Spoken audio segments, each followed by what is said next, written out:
Shalom, salam sejahtera untuk kita semua. Kembali kami dari PPGT Jemaat Betlehem Tarakan menyapa rekan-rekan pemuda semua dan jemaat Tuhan dimanapun teman-teman berada yang saat ini menonton channel YouTube PPGT Jemaat Betlehem Tarakan. Dan kali ini pada hari ini saat ini kami menyapa rekan-rekan semua melalui renungan hari Minggu atau renungan mingguan yang akan kita dengar dan kita baca bersama-sama melalui Bina Muda PPGT. Namun sebelum kita membaca dan merenungkan akan kebenaran firman Tuhan, kita minta pertolongan lewat doa kepada Tuhan. Kita berdoa. Bapa kami dalam kerajaan surga, terima kasih atas kebaikan Tuhan yang senantiasa menuntun dan menyertai kehidupan kami sampai pada saat ini Tuhan.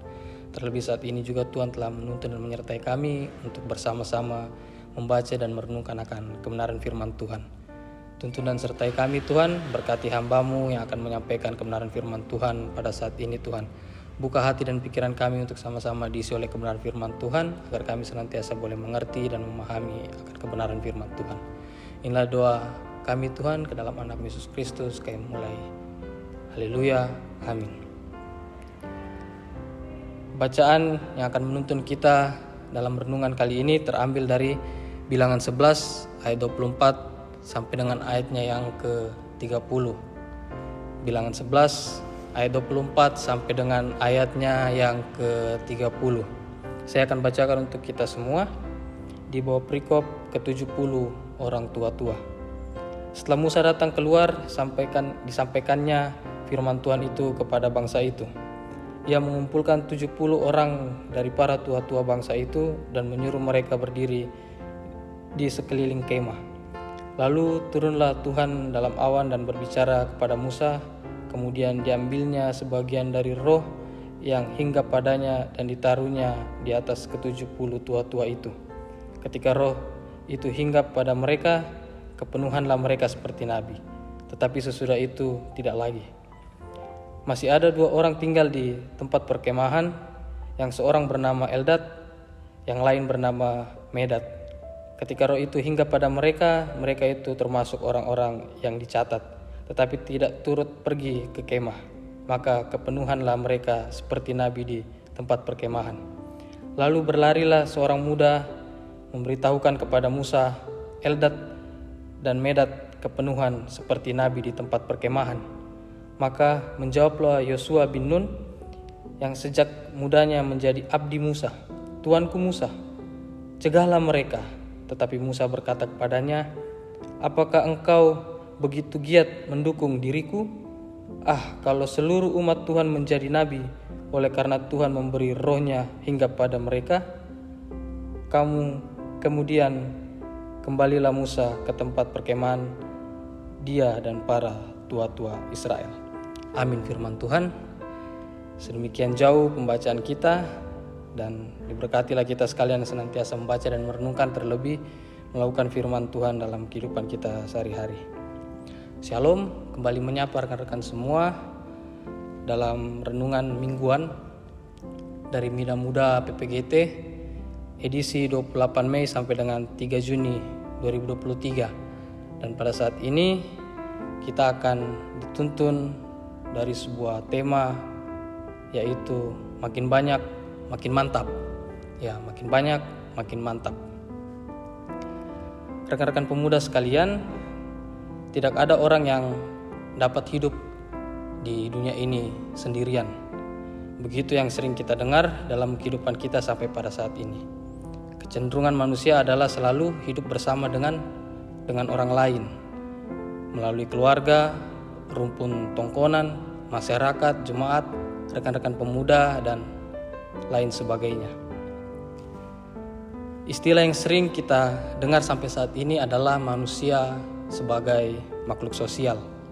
Dan ini terjadi karena manusia pada dasarnya diciptakan untuk saling bergantung dengan manusia yang lainnya. Bahkan dengan seluruh makhluk hidup yang ada di muka bumi ini, manusia pada intinya saling berdampingan. Karena itu, kita mungkin sering mendengar ungkapan bahwa kepentingan bersama mesti di atas kepentingan pribadi.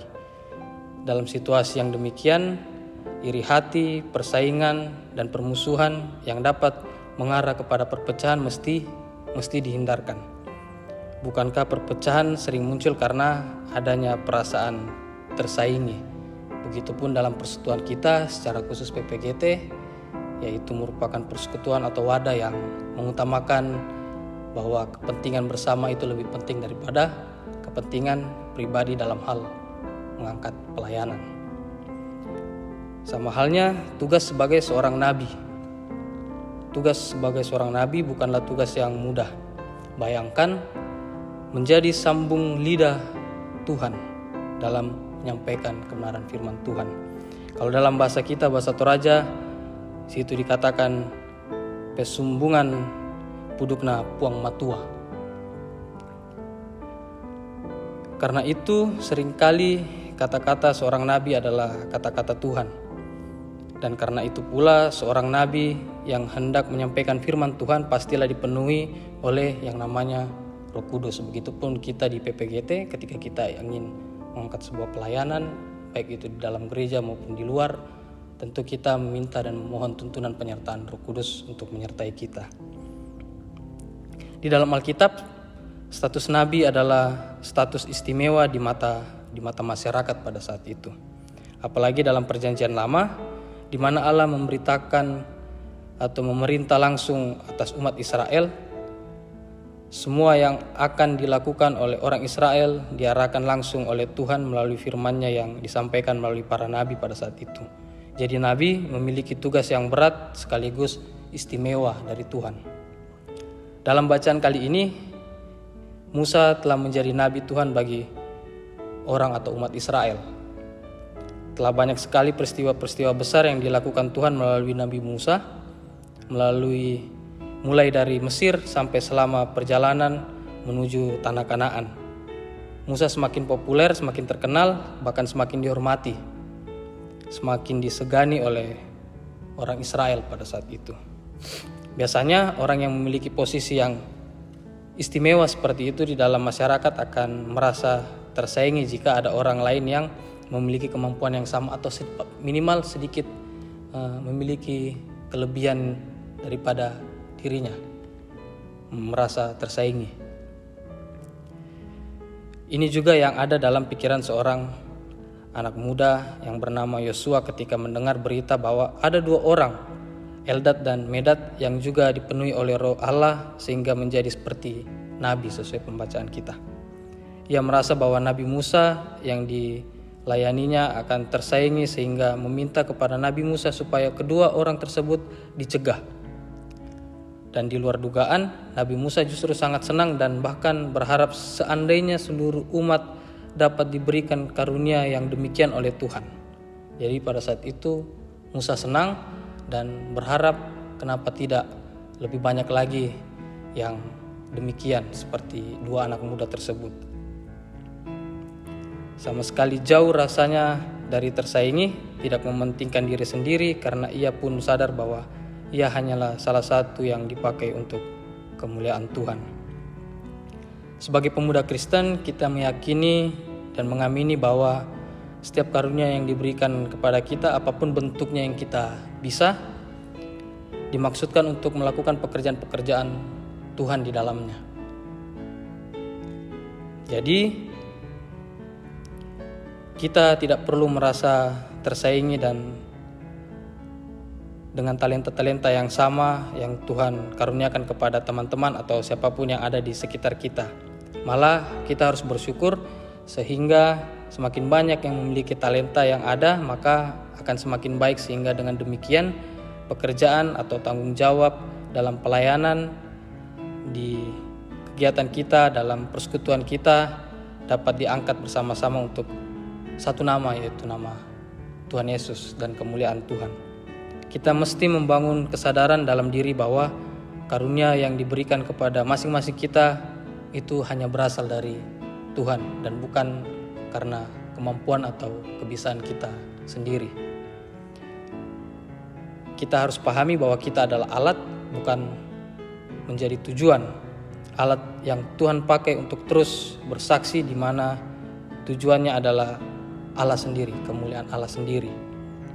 Untuk sampai pada hal ini, kerendahan hati, ketaatan, dan kemauan untuk bergerak bersama dalam rancangan Tuhan harus kita tanamkan dalam diri kita masing-masing. Kita dapat merenungkannya dalam konteks kita masing-masing, terutama dalam kemudahan kita sebagai pengikut Kristus. Ada karunia yang berbeda-beda, kita tidak perlu iri, kita tidak perlu merasa tersaingi.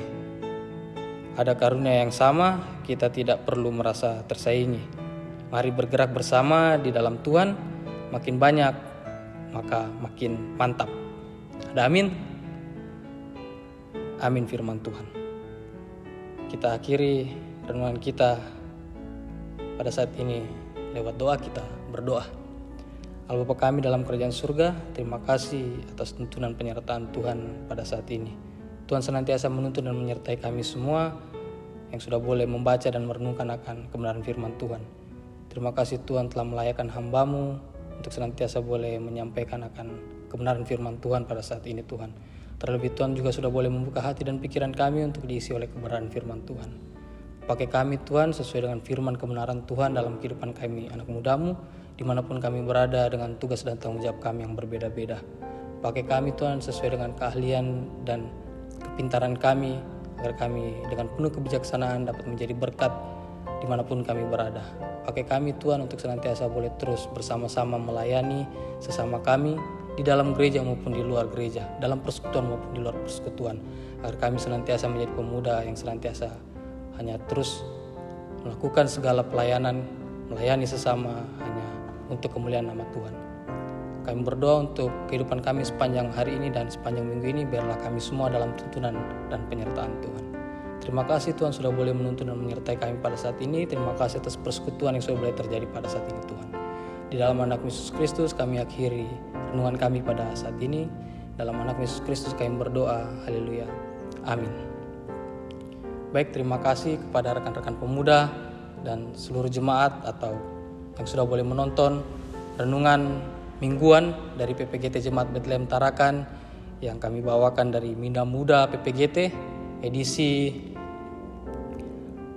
28 Mei sampai dengan 3 Juni 2023. Kiranya kita semua boleh diberkati melalui renungan ini dan senantiasa boleh menjadi pemuda yang senantiasa diberkati Tuhan. Terima kasih atas waktu dan kesempatannya. Sampai berjumpa di minggu depan dalam renungan mingguan selanjutnya. Tuhan Yesus memberkati kita semua. Shalom.